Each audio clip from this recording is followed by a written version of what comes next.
everyone, I'm Laura Lea Smith, lead realtor of the Life on the Brazos Group. Join me as I cook dinner for my family and we'll dive into our real estate alphabet. We'll kick things off by exploring key terminology starting with the letter B. Get ready to learn and enjoy some delicious fried crawfish tacos together.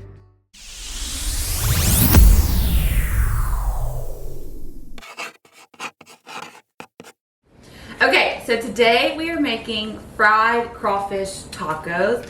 I love seafood tacos, fish tacos, shrimp tacos, anything. And so a couple weeks ago I was in New Orleans with my mom and grandma and my mother-in-law, and I picked up some fresh crawfish from Dawn Seafood Mark, and it's been in our freezer. And then also some shrimp batter, but I'm gonna show you how to make this also if you did not have that at home. So kind of how we're gonna get started, it's pretty easy at first, but we're gonna walk to the stove and heat our oil on medium. So. And while that's heating up, I've got two little dishes here.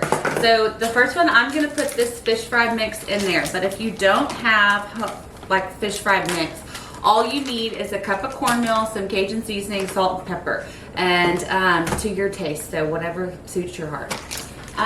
You can also order this on Amazon. It's K-Fred, it is the best. And then next in this other bowl, we're gonna add just a dollop of water, like so, not too much, maybe half of a cup. And then Tabasco. I like mine spicy, so I add quite a bit, but like I said, do how you want. And then 1 egg.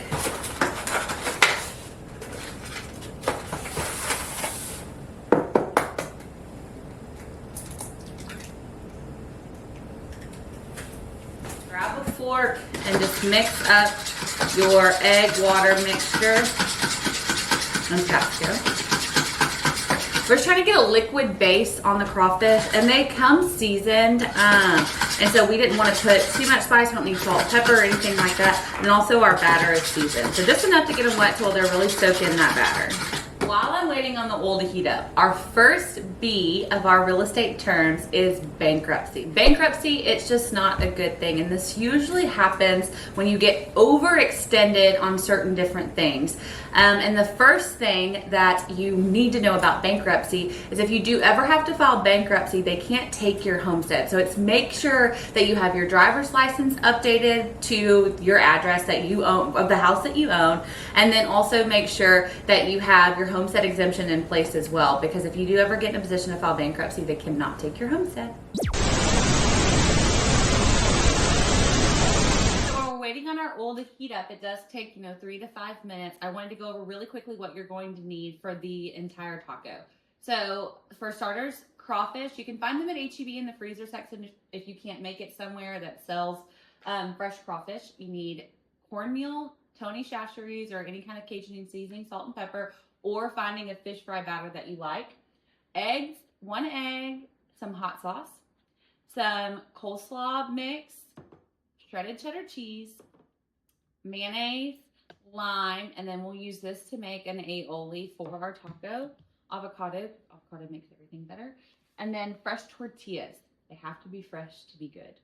This is pretty simple. You just grab a few tails, dip it in there, and then dip it. I always use my fingers. From my pork chop video, y'all know I use my fingers.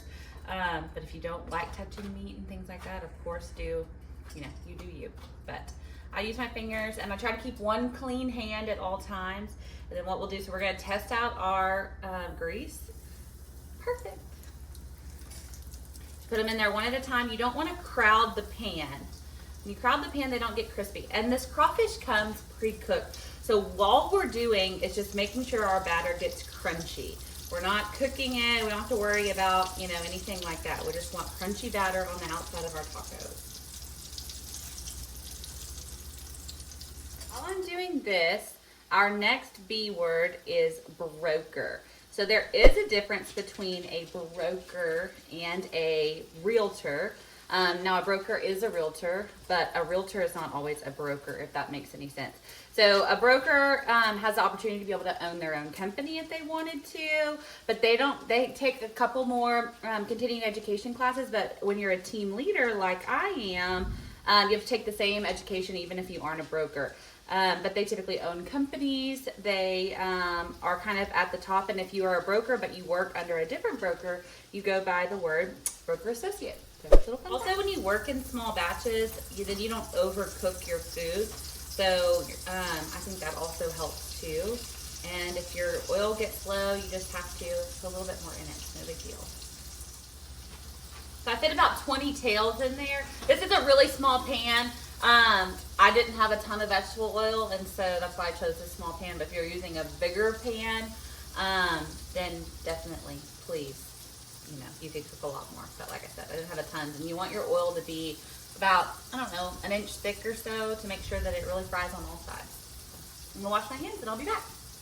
So I'm just stirring them around. Like I said, they're cooked. So all we're doing is making sure our batter is crispy. So you want, kind of like this. Just a really good crispy batter to where when you're stirring them around with your tongs, that they're not falling off of the thing. So before I take out, because the worst thing to do is burn your grease. So before I take out my batch, I start getting my next set ready to go into the batter, or excuse me, into the oil. Because as soon as you take that out, that grease is going to start burning if you don't get some other food in there quickly. And so I like to get my next round of stuff ready, or at least a good start to it. But this is why you keep the clean hand. And so I've got a paper towel lined plate, and all I'm gonna do is pick this up with my tongs and just move it to there and let all that extra grease fall off. And when you do this, it keeps it from getting soggy. You don't want your cornmeal to become soggy, because the whole point is to have a nice crunchy taco on the inside, messed with like the slaw and things like that. They're going to be more creamy. And so that's what I do. But this is the main reason why I keep a clean hand, because you never know when you're going to get in a pickle, and you just don't want to run into issues. Okay, and then we're just working in batches.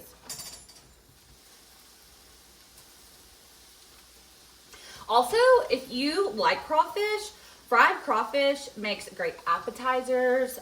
You don't have to put it in tacos. You can serve it over rice with some kind of a sauce. A tomato sauce would be really good, kind of like a fried crawfish etouffee.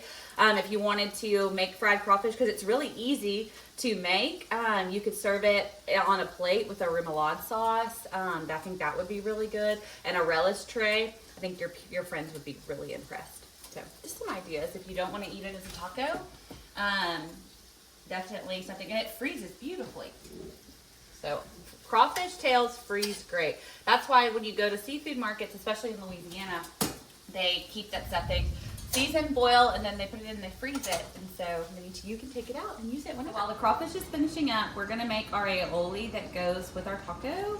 And so in this bowl, I just have a cup of mayonnaise, and I'm gonna do the juice of a whole lime. So what makes a good aioli for a taco is if it's really smooth and creamy, and it's also, can be easily drizzled. And so we're gonna put a little bit of juice in here to really brighten this up a little bit.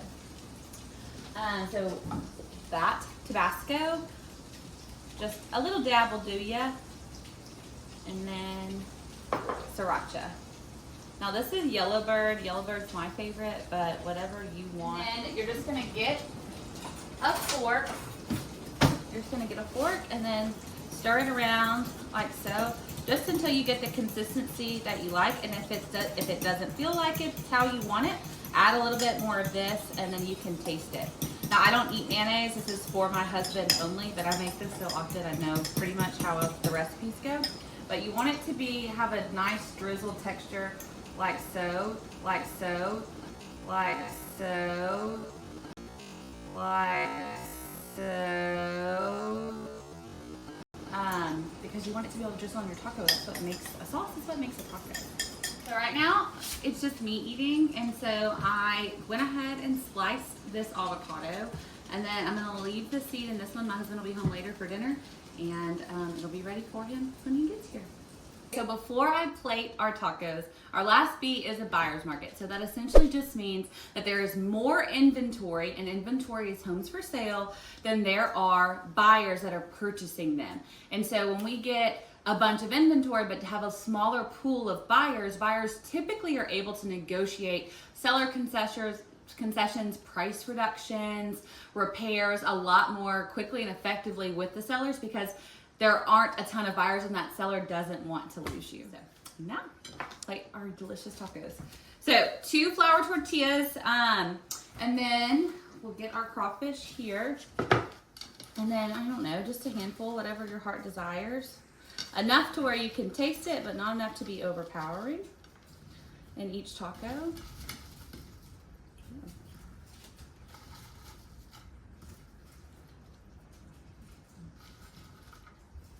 Something about like that, you know, enough to have a little meat on it. And then the coleslaw goes next. Now you can make your own homemade coleslaw. I had this left over from some barbecue that we did a couple weeks ago with some friends, or a couple days ago, probably that was. And so I had this left over. And I like a ton of coleslaw on mine, but most people just like enough to where you can get a good crunch. And so I'm gonna just do it like that.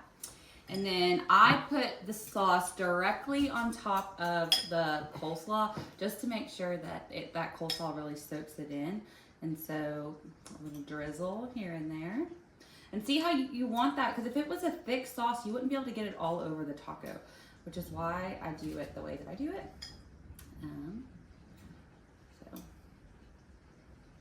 So, yeah. And then some sliced avocado.